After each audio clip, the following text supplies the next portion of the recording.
और आज उनसे समय लेके उनसे मिलने आया था।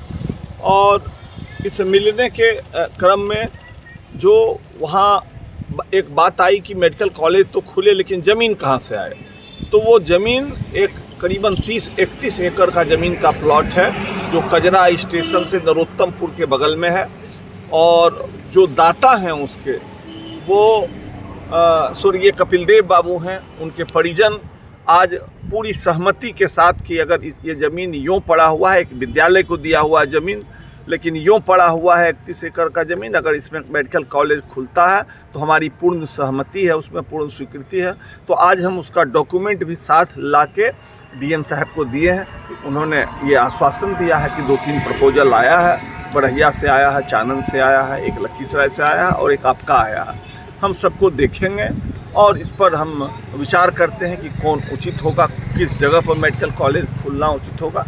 इसके साथ ही मैं कहना चाहूँगा कि जितना भी पिछले 20 साल का जो ये एनडीए का सरकार है, इसमें जो भी विकास का काम हुआ है इस ज़िले में और जो बड़ा बड़ा इंस्टीट्यूशन आया है, उस मामले में परिस्थिति बस या चाहे जिस बस कहिए सूरजगढ़ा विधानसभा क्षेत्र जो है सो करीब करीब उपेक्षित रह गया है।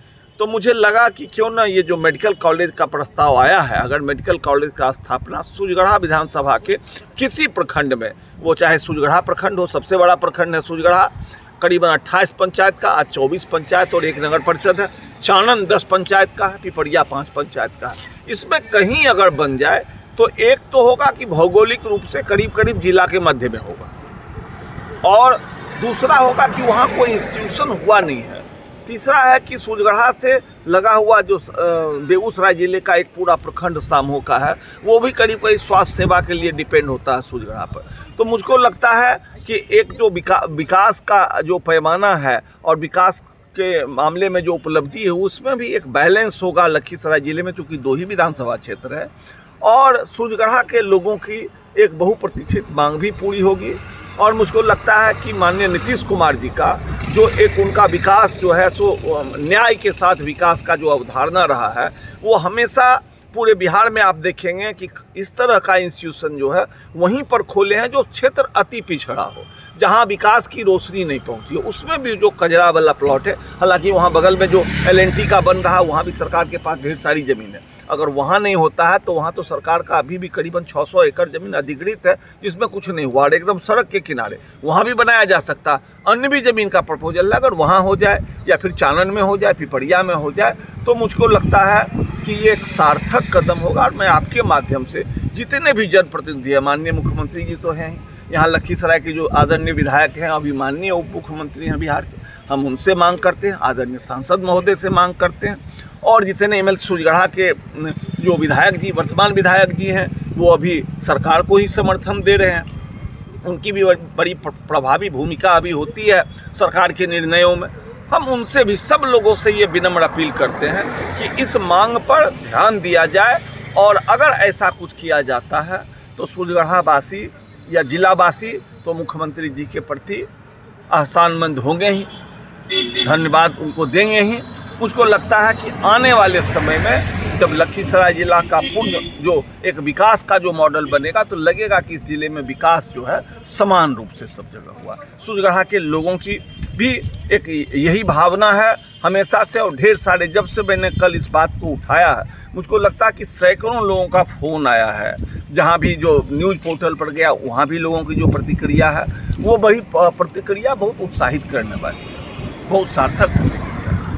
तो मैं आपके माध्यम से ये मांग करता हूँ और सूरजगढ़ा की लोगों ने हमेशा माननीय मुख्यमंत्री जी और एनडीए के लोगों को समर्थन दिया है। अभी लोकसभा चुनाव में भी वहाँ के लोगों ने कठिन परिस्थिति में दिया है, लेकिन आज तक वो इस तरह का जो विकास का जो मानक है उसमें कहीं ना कहीं पीछे है। एक शेर याद आता है मिर्जा गालिब का कि माना कि तेरी दीद के काबिल नहीं हूँ मैं सूरजगढ़ा के लोगों के अंतरात्मा की आवाज़ बोल रहा हूँ कि माना कि तेरी दीद के काबिल नहीं हूँ मैं, तू मेरा शौक देख, इंतजार देख।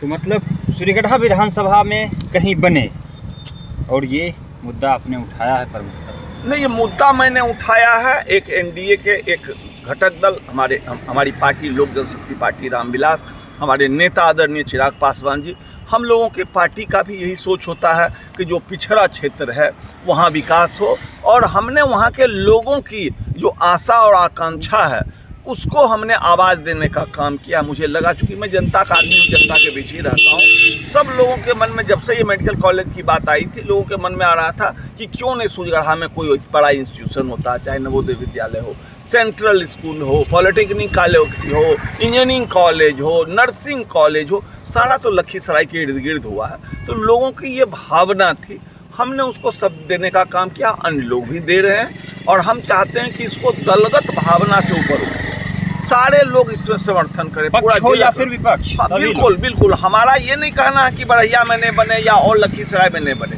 कहीं बने, लेकिन अगर आप पूरा समग्र विकास की बात करते हैं एक जिला के, क्योंकि मेडिकल कॉलेज जिला को मिलता है, जिला में जहाँ कहीं भी खुले, तो उसके हिसाब से अगर सूर्यगढ़ा पर जो है सो लखीसराय बड़ा भाई है, सूर्यगढ़ा छोटा भाई है, आबादी में तो हम बराबर का है, तो हम मानते हैं कि बड़ा भाई को छोटा भाई पर ध्यान देना चाहिए, थोड़ा सहानुभूति दिखाना चाहिए, और सब लोगों को एक मत से सूर्यगढ़ा में करवाने का प्रयास करना चाहिए। हम इसके लिए विनम्र निवेदन करते हैं। बाद बाकी जो सरकार का फैसला हो वो तो सब सर माथे पर रहेगा ही।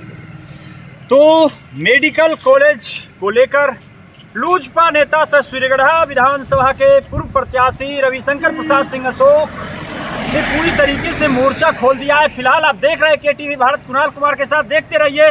जय हिंद।